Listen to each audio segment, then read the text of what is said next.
Audio Jungle.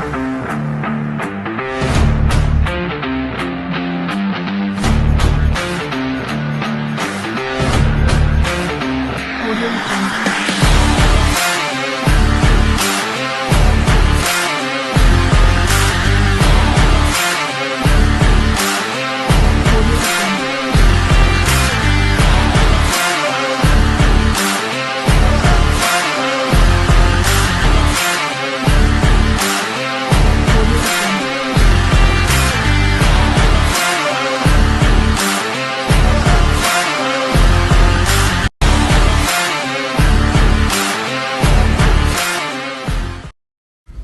Tugas lahan basah kali ini, kami mengambil lokasi di Desa Rasaujaya.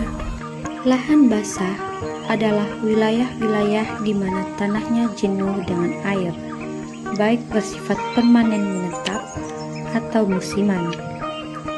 Lahan basah merupakan wilayah yang memiliki tingkat keanekaragaman hayati yang tinggi dibandingkan dengan kebanyakan ekosistem.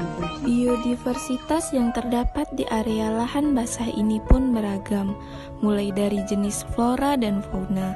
Contoh flora yang terdapat di area ini adalah Hydrilla senggani, tebu, pisang, talam, rumput teki. Hydrilla atau nama ilmiahnya Hydrilla verticillata L merupakan tumbuhan air yang tumbuh di perairan.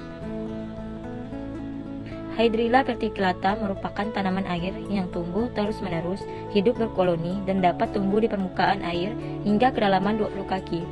Tanaman air Hydrilla verticillata dapat tumbuh bercabang-cabang dengan banyak hingga mencapai permukaan air, di mana percabangannya dapat menutupi seluruh permukaan air. Hydrilla atau Hydrilla verticillata adalah jenis tanaman air tawar yang sering tumbuh di berbagai jenis perairan seperti danau, kolam, sungai, dan kanal. Ini adalah tanaman yang sering kali dianggap invasif karena kemampuannya untuk tumbuh dan berkembang biak dengan cepat. Tanaman senggani atau dengan nama ilmiah Melastoma malabatricum adalah tanaman semak belukar yang mudah ditemui di berbagai tipe lahan, termasuk lahan basah. Tanaman ini memiliki sifat toleran terhadap genangan air dan dapat tumbuh subur di daerah beriklim lembab. Salah satu keunikan tanaman senggani yaitu sebagai indikator tanah, di mana buah senggani berubah warna tergantung pH tanah. Buah akan menjadi merah di tanah asam dan hitam di tanah basah. Hal ini dapat membantu petani untuk mengetahui pH tanah dengan mudah. Manfaat dari tanaman senggani salah satunya yaitu sebagai konservasi tanah. Senggani membantu mencegah erosi tanah dengan akarnya yang kuat dan padat. Hal ini sangat penting untuk menjaga kesuburan dan produktivitas lahan basah. Tebu adalah tanaman yang ditanam untuk bahan baku gula dan vaksin. Tebu ini termasuk jenis rumput-rumputan dan berumur tanaman sejak ditanam sampai bisa dipanen mencapai kurang lebih 1 tahun. Di Indonesia sendiri, tebu banyak dibudidayakan di Pulau Jawa dan Sumatera. Selanjutnya ada pohon pisang. Pisang merupakan pohon jenis terna atau pohon dengan batang yang lunak dan tidak berkayu.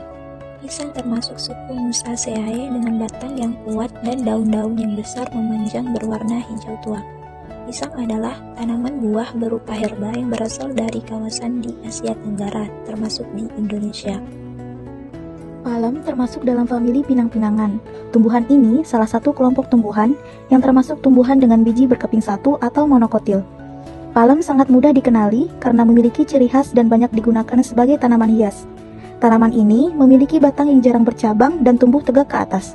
Akarnya tumbuh dari pangkal batang dan biasanya menghujam ke dalam tanah sehingga dapat menopang batangnya yang tumbuh menjulang tinggi. Buahnya biasanya memiliki kulit luar yang relatif tebal yang menutupi bagian dalam yang berair atau berserat. Palem merupakan salah satu komponen penyusun vegetasi hutan. Tumbuhan ini merupakan jenis tumbuhan yang sangat menarik, baik dari segi bentuk, keragaman jenis, serta manfaatnya. Teki ladang atau Cyprinus rotundus adalah gulma pertanian yang biasa dijumpai di lahan terbuka. Rumput teki berkembang biak secara vegetatif menggunakan stolon atau disebut juga dengan geragi. Stolon atau geragi adalah perpanjangan dari batang utama yang tumbuh menyimpang dan di ruas-ruasnya akan tumbuh bakal tumbuhan baru. Bentuk stolon berbuku-buku dan berluas-luas. Rumput teki biasanya dijumpai di tanah yang berada di dekat air. Kangkung air adalah tumbuhan air yang memiliki sebaran tinggi di kawasan Afrika, Asia, dan Pasifik berdaya. Kangkung air merupakan tanaman yang menetap yang dapat tumbuh lebih dari 1 tahun dengan sebaran populasi yang berada di dataran rendah sampai dataran tinggi. Kangkung air atau Ipomea aquatica adalah tanaman air yang mempunyai daya adaptasi yang cukup luas terhadap keadaan atau kondisi iklim dan tanah di daerah tropis, sehingga kangkung air dapat ditanam di berbagai daerah di Indonesia.